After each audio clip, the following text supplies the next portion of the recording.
My next guest has studied Buffett for decades and is headed to Omaha this weekend as well for the annual meeting. He is David Kass, a professor at the University of Maryland's Robert H. Smith School of Business. And Professor, great to have you here with us, and hopefully we'll meet each other over the weekend. Now, as you'd mentioned, you've been following Buffett for a quarter century now, and does his management style of being hands-off, does that cost him in some ways?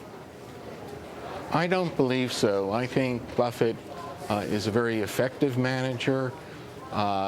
Frequently, even though he does not like to have meetings with his managers, he's frequently in touch by telephone. He's in his headquarters in Omaha, very small corporate headquarters, part of the culture of Berkshire Hathaway. Fewer than 20 people work there, but he's frequently in touch, again, by telephone. He's reading financial reports. He's pretty much on top of the situation.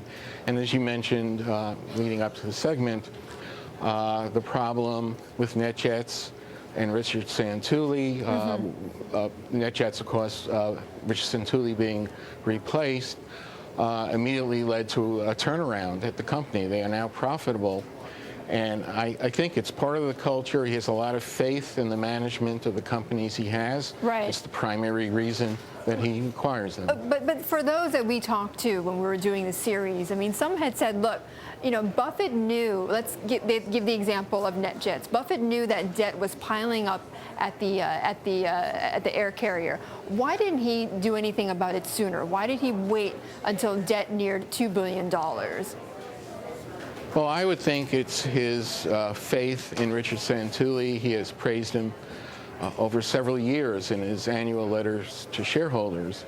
And maybe he was just hoping things would improve. Perhaps he did wait a little too long. Yes, turn around. But of course, the economy, we were entering this very difficult financial crisis, and he felt he had to move at that point. It's possible he waited a little too long, but in the end, he did make the right decision. Professor, very quickly, I mean, some say, though, that he's hands-off with management because he's just not a very good operator. You agree? Well, I think he's very good. He has stated in the past that the principal role of a CEO is to allocate capital. That is what Warren's strength is. And in that respect, he's done a phenomenal job.